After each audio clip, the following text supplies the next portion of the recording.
It's Only Sport with Martin Devlin on the platform. Brought to you by One New Zealand. Let's get connected.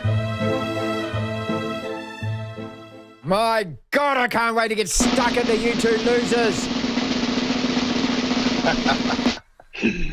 Hey, crazy man. Hey, Brett, how you doing, brother?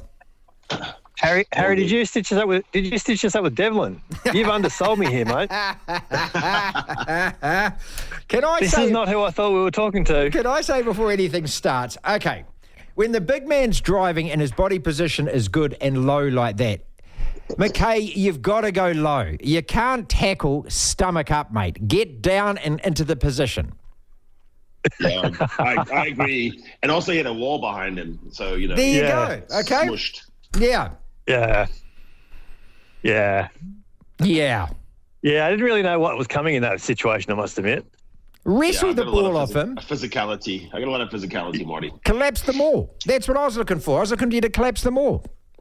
Face plant. Well, I'd argue I was sort of trying to grab him and just sort of get him down lower, if I can argue that. But anyway. Yeah, I must admit, I would have been the turnstile. I just would have brushed him through and said, "There's the try line, Haz. You go, son."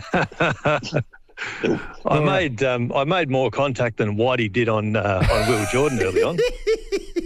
The 8-9 podcast, it's absolutely brilliant. It involves a couple of good old mates. Every week they get together, they discuss rugby, they have fantastic guests on, and every so often they delight us by coming on our program as well. It is a very warm welcome back to Brett McKay, and he, of course, is the number 9 and Big Hazard Jones. Haribaldi Jones is our number 8. Welcome, gentlemen.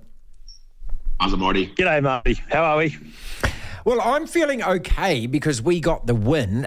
Both you guys will be feeling a little peaked because they were games that got away. Let's start with you, Harry.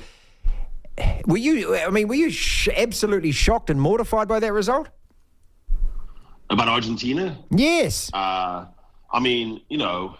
into it with 7 guys staying at home that are the first choices, there was always a possibility. But, up until the final minute, you always thought something would come around. We're a bit in Buckland, we're a bit like Kiwis used to be, always find a way in the end. And then we just didn't find our way. I think it sets up a battle royale in Nelspruit. So in some ways you say that's probably better for the competition. Hard to deny the joy on the Argentinians' faces. But, as Brett can confirm, he was watching me watch it. I was none too happy. And I'll take that further. I'll take that further, Marty. He called several minutes out. This is going to come down to a Marnie Libok kick. And it did. And that's exactly how it played out. He did.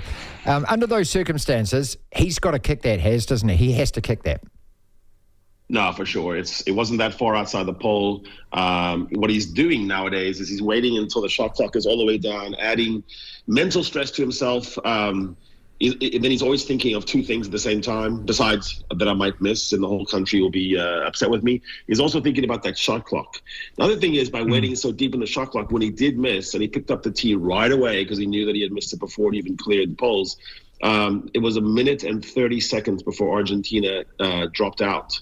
They didn't have a Renault saying, "We play." And so if he had gone earlier, then I think... Too soon, mate. Yeah, there'd have been more. There'd have been more play. And so, it's a shot clock chicanery. We're going down a road in rugby where we have to be really careful about what we do, what we don't do about the clock. But now, listen, I want the overall position to be Argentina's having the best year of their history. They've beaten all 3. Yep. They've beaten 3 of the top 4. It took them 22 years to beat 3 of the top 4. Now they did it 1 year. Contepomi has a proper side, and they are, they're the new All Blacks. Oh, God. Oh, back off. Brett, in all seriousness, we've always looked at Argentina, especially in this country, as, they're great, but they're a little brother in rugby. We've got them at arm's length, with that. However, that has changed. They've beaten us 3 times, and they've well beaten us in Australia, beaten us here in Christchurch, now beaten us in Wellington as well. So this is a legitimate side now.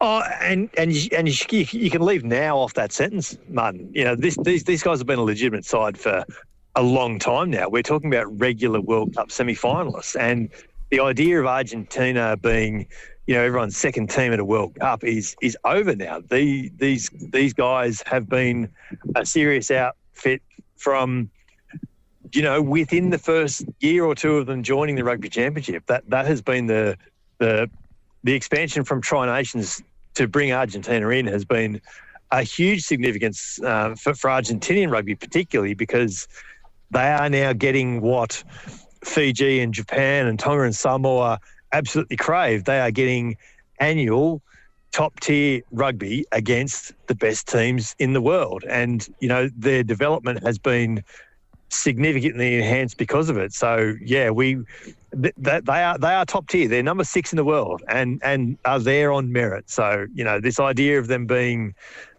anything but a genuine team now has got to end because, they have been this way for a while. Okay, quickly then, what's going to happen this weekend, boys? I mean, I just can't see South Africa losing in Nelspruit, Harry. But then again, I couldn't see them losing that game. But I just think with the A-team back and with what is riding on this, South Africa have to win at home.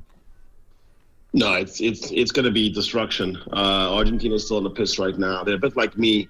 Yesterday, I climbed the Harbour Bridge, as I'm in the 10th happiest country in the world, so I wanted to experience the joys of Australia. It was windy, wet, and high up there. It was like Jeff Park's definition of a good girlfriend at university. But Argentinians will be hitting the ground running, going to bars and pubs in Joburg, and they will not believe that they can win in Nelspruit. They won't. They will say we had the best season of our careers. And next year we'll do even better, but they're not ready for this. There's going to be a fully charged, red-faced, Buffaloes on the roam, Springboks with Malherba and Peter Steph-Toy and Damon Delende, and it'll be off the races. I don't think, though, that should diminish what just happened, which is only Argentina is in the running with the Boks to win it, and the other two teams are now playing to avoid the wooden spoon. So that is a sea change. And unless, and I know you're not like this, Marty, you're not head in the sand. There's a problem here and that it has to be addressed because it's not proper. It's not the way that, New Zealand's supposed to be playing in the Rugby Championship. Oh, he's mean, Brett. I mean, every time I feel like saying something to you, he's lurking over my shoulder, and I just think I can't say anything because they dicked us twice. I can't say anything. They won the World Cup final. Gentlemen, let's turn our attention to the All Blacks then, because I'm desperate to get your thoughts and views on this. Brett, you just start with. So there were patches in that game, the first 15 minutes especially, where we look as though we could take any team in the world, we could tear them apart. And then for some inexplicable reason, within the same 80 minutes, there is chaos, there's carnage. We look as though we've never met each other. We're ill-organised, we're disorganised. How can that happen within 80 minutes in a test-hardened team? And don't tell me this is an inexperienced team. 10 of those guys were around in 2017. They've had plenty of time, a couple of World Cups. Yeah, it's really intriguing to watch, and this is the post World Cup drop off that I probably expected after 2015. Like that was when there was, a lot of experience departed, but the next batch, the next generation were there and ready, and they'd been brought into the setup, and so they knew what was going on, and they just carried on.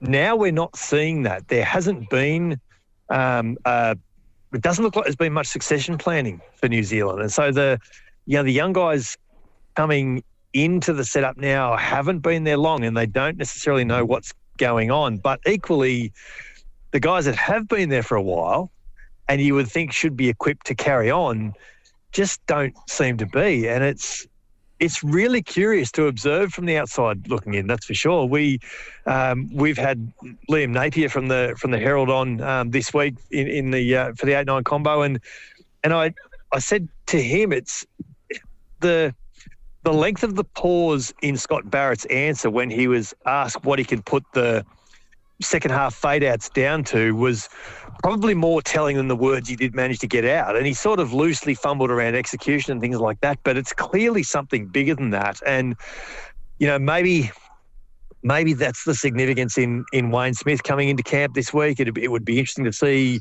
if there's some sort of effect there. But, as I said to Ian and Harry this week, I've been to plenty of Bledisloe Cup tests in Sydney where it's been a 50-50 crowd, but I can't recall everyone walking away from the stadium somewhat satisfied before. Like that doesn't happen. So, No. yeah, they're in a spot, New Zealand, aren't they?